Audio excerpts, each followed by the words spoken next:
Hi, friends. For the month of October, we're doing Foggy Oak Scary Tales to celebrate Halloween. These kid-friendly, spooky stories are sure to give you a shiver of delight. Our first Foggy Oak Scary Tale comes from my mother, Kathy Crendel, about the time she and her parents conspired to make a haunted house surprise for her older sister and friends. It was the spookiest Halloween ever. A long time ago, on a beautiful October Saturday afternoon, my older sister and I went for a long bike ride in the country. I was 12 years old, and she had just turned 15. We hadn't planned, really, on such a long bike ride, but it was such a beautiful, wonderful fall afternoon that we just kept going and kind of lost track of time. We came upon an old deserted road way out in the country, one we'd never explored before. Off in the long grass and weeds, we saw an old railroad track that seemed to lead nowhere, but it intrigued us. We wondered why the old railroad track was way out there with no houses or towns, nothing really close by. It looked like a place that had been long forgotten. So we parked our bikes and began to follow the tracks. Where would they lead us, we wondered. It felt very mysterious. We walked down the tracks, overgrown with weeds and saplings, and before long came to an old house.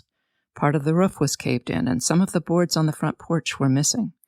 We decided to look around inside. It was clear no one had lived there for a very long time. And, well, we were curious. Why would you abandon your home? We went in and discovered all kinds of holes in the floors in some places, broken windows, sagging ceilings, and exposed boards behind the plaster that had fallen off. It was kind of creepy, but it was also mysterious, and we tried to imagine how it might have been. Why had its family abandoned it? Had it been haunted? Well, was it still haunted, maybe? Suddenly, we realized it was getting to be late afternoon, and we needed to head home before it started to get dark. We ran back to our bikes, but we couldn't stop talking about the house and how it seemed to invite us to come in. Though it was mysterious, it also felt like somehow we belonged there. All the way home, we talked about the house and how it had made us feel as we explored it. It was curious and mysterious and spooky, sure enough. Suddenly, Cindy announced that she had a great idea. It would be the ideal location for her Halloween party that she and a friend had been planning. They had intended to host the Halloween party in our barn at home and decorate it like a haunted house, but now they could just invite their friends to a real haunted house. It would be so cool if we could have it there, she said. I'm going to ask Mom as soon as we get home. Do you think she might say yes? I didn't think so. I sure didn't think so, but I didn't say anything. I had to agree, however, that it would really be scary. And I also thought it would be really funny to see all of her friends go running out of the house when they saw it was decorated with plastic skeletons hanging all around and spooky music playing in the background. It sounded great, but I really couldn't imagine our parents allowing it. A party out in the middle of nowhere? What was my sister thinking? But much to my surprise, when she proposed the idea to our mother, Mom paused and then smiled. She knew the house we were talking about and the people who owned the property. She said she would talk with our father and see what he thought, and if he said it was okay, then we could ask the owners about staging the party there. The next day, she told us that Dad had said it would be okay. He would talk with the owners, and if they said we could stage the party there, we would have to take some precautions. Cindy and her friend would have to assume responsibility for putting lanterns on the front porch and next to all of those holes in the floor inside the house so that their friends wouldn't trip or stumble. And they needed to light the path all along the railroad that led to the house. I knew something was going on because my father winked at me as she talked and laid down the rules. Mom had some additional precautions, of course, and she said she and Dad would have to chaperone the party with maybe a couple of other parents there as well. As she was explaining all of this, I could have sworn that I saw a twinkle in her eye. While my sister and her friend were busy planning activities and games for the party and figuring out how they could scare all of their friends, I noticed that for some reason our parents also got very busy. I finally asked my mother, "What is going on?" Were they really going to let Cindy invite her friends to what could turn out to be a very scary party indeed in an old and perhaps really haunted house? Oh, she just smiled and said not to worry about it. It turned out that our parents had their own ideas about who really needed to be scared at the Halloween party.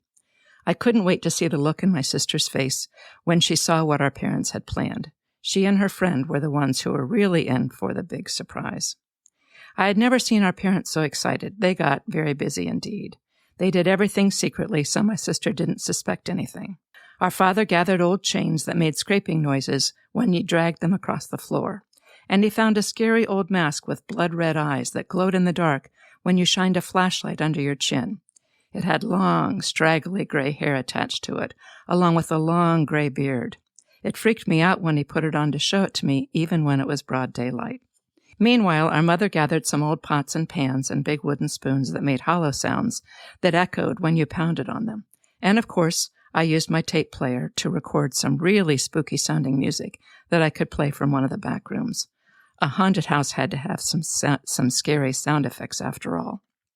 That night, my parents were eager to get there before dark, so we could set everything up and be ready by the time my sister and her friends arrived.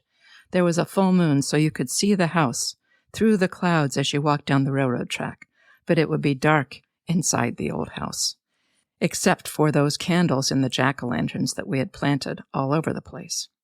After it got dark, we heard them coming down the tracks. They were talking and laughing. They weren't going to be scared of an old empty house. My sister and her friend were leading the way and planned to run into the house just ahead of everyone else, cover themselves with the ghostly sheets that they had hidden, and then jump out to scare their friends as they entered. But I couldn't wait to see my sister's surprise when she saw how we had transformed the house. It really did look like a really, really, really haunted house. When she and her friend entered the house, everything looked different than they had expected. Where did all those jack-o'-lanterns come from? And why was there that creepy music playing? Then they started to hear more sounds, and everything seemed to be getting louder and louder as they suddenly stood still in the middle of the room. And then other sounds started, scraping noises, like bodies tied up in chains being dragged across a wooden floor. As their friends entered, they saw that my sister and her friend were standing there frozen. They stood still with fright as the music kept getting louder. They could hear someone moaning. That was me. I was saying, "Ooh, ah, please help me, save me." And then a man's face with painful-looking bloody eyes and long, straggly hair suddenly lit up in the dark as the frightening music and moaning got louder and louder. They all screamed at once and couldn't get out of the house fast enough. They started to run back down the railroad tracks to their cars. I think at least one of her friends was so scared that she might even have wet her pants on the way out. We laughed and laughed as my parents turned up all the lights and called them all back to show them what had really scared them. They stared in amazement as our mother smiled and passed out popcorn balls, candied apples, and warm apple cider. I bet my sister and her friends will never forget that night. It was my favorite Halloween ever. Thanks to my mom for sharing her story with us this week. That was a spooky Halloween for sure. We'll have more Foggy Oak Scary Tales on the way. I hope you're enjoying this special fall treat, which is especially wonderful thanks to my sister-in-law, Lee Knight, who composed and performed the music for these stories. Thank you so much, Lee.